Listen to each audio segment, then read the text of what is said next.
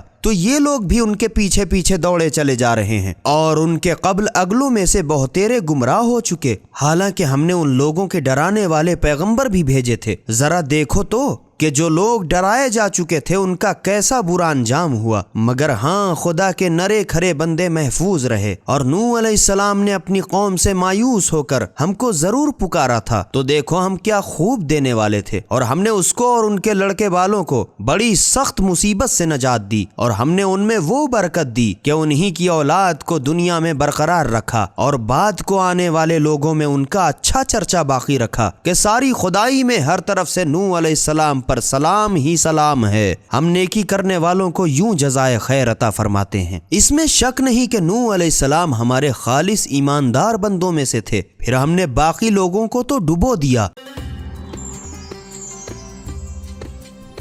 سبیل قرآن، ہدایت کا راستہ۔